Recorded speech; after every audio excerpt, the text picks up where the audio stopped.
Hi, thank you for joining me on today's edition of Glen's Retro Show. Today's going to be a small comparison video. The Bridge Direct and Basic Fun, which are the same company, are releasing more of the little mini-cades. Recently I did a video on their Centipede, which is a static version to last year's nice Game ROM version. And it's still a pretty fun game. I like it. I'm surprised I did, but I do. And they also released a new Frogger, again, in a static version. It's kind of weird. It's almost like the Planet of the Apes, where the older versions are the more advanced, with actually having game ROMs. But again, the Frogger is still pretty nice too. It's a throwback to the old Coleco minicades, and I really like them. Today's video is going to be about Wal-Mart. Started first with their number 5 of Asteroids, and I've already done a video on this, but I just recently got from Toys R Us their version, which we'll put over here. There we go. Which is the blister pack version, and you can see they're both pretty much the same. But let's go take a look at the review and see how they compare. Is one better than the other? Is one worth getting over the other? Let's go find out. Come on. Okay, the first thing you can see that the packaging is different. These boxes here are Wal-Mart exclusive boxes. If you go to Toys R Us or Target or any other retailer, they're going to come in this little blister pack. Now I will say the screens in both of these units are exactly the same. They use the same type of technology. It's a backlit static screen, which I'm going to be honest, at first I really didn't like, and I'm still not fully on board, but the game is not too bad. It's actually quite enjoyable. I do think it'd be better if they used a real screen like the nicer ones they did with Centipede and Q*bert and so forth. But to be honest, you know, the sound effects are really good and it's still playable.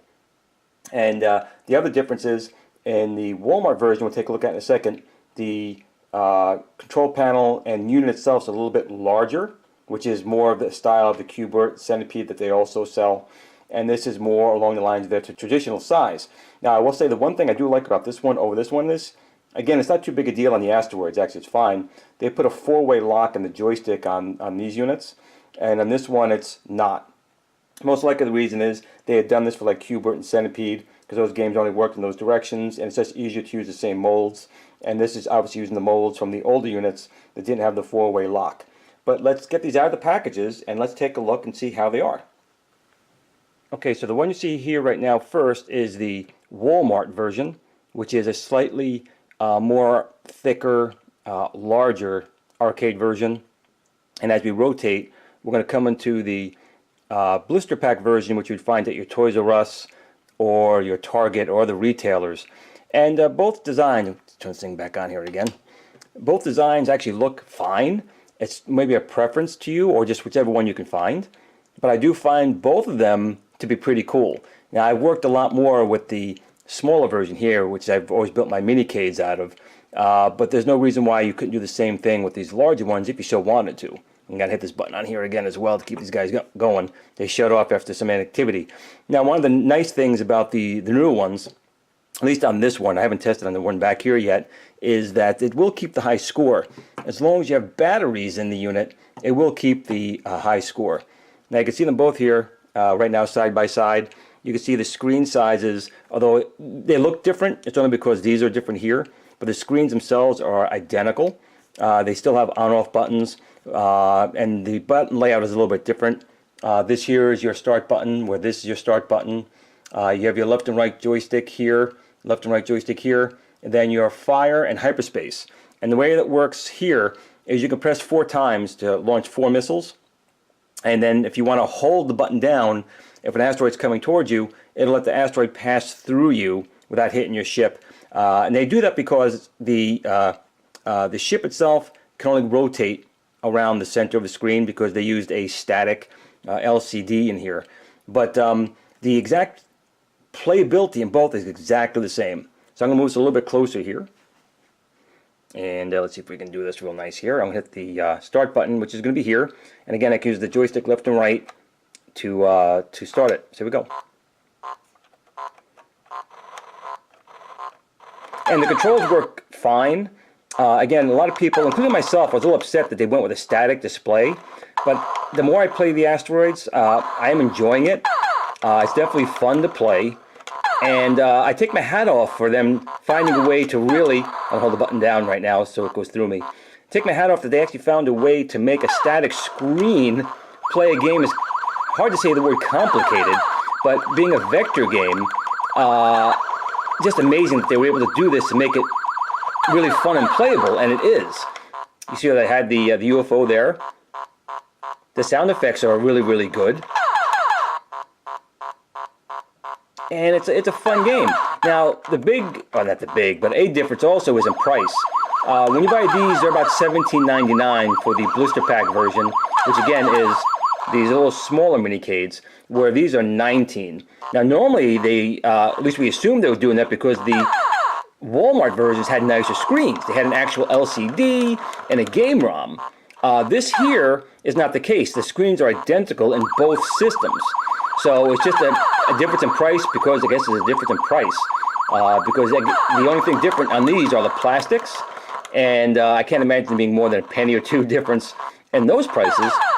But I do want to just reiterate that this is fun to play. Now, is it true Asteroids like the arcade machine? No. But for what they're going for, and they are going for the old 80s style screens in a lot of these, I do think it's worthy to get and play. I mean, I collect them as well, so I'm a bit crazy about it. But I'm going to admit, when I first saw the screen, I was very disappointed that they did not go with the game ROM. But the more I play it, it's a fun game. I can't knock them for still making a game that's still enjoyable to play. Although it's not what I expected, it's still fun. So don't let this be a distraction or a deterrent because it's not a true game ROM, that it's not a fun and playable game. Although, because I couldn't move more accurately, I did dive right there. But it's still fun, and you can see the artwork on both of these are really nicely done. Definitely like the arcade machine. And, it's not bad. They do give you the 3 AA batteries in here. Over the old units, they only needed 2 because it is backlit. There's a reset in there. And, you know what? It's still fun. And, I'm going to go to the Wal-Mart version. And aside from it being, as you can see, larger, the gameplay itself is identical. And, I'm getting a little more used to these left joysticks. I'd rather be on the other side.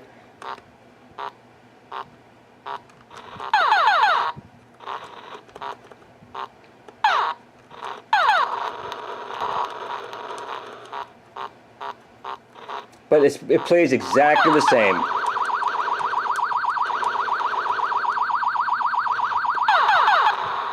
So it's just a preference really if you want the nice box you get at Walmart, or if you want the larger arcade cabinet at Walmart versus the other style. I like both styles personally, but again, I do collect these and I buy pretty much anything. But I do find them both a worthy purchase. I really do. The decals, the artwork on both of them, you can see, are really, really good.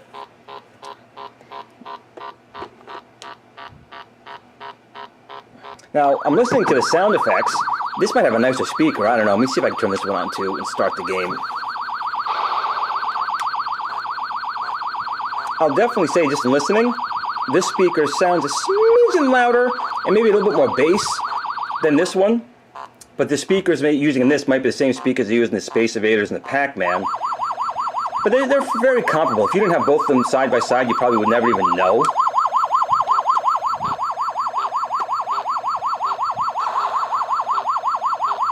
But guys, I have to say, the Bridge Direct Basic Fun, I think that they've built some nice little units here, and I'm happy with them. And I think you guys would be too, if you had picked either one of these two up. Again, it's just a personal preference of which one you would like. Thanks for watching, guys, and have a great day. And remember, everyone, game on.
Sit, Blue Blue, sit.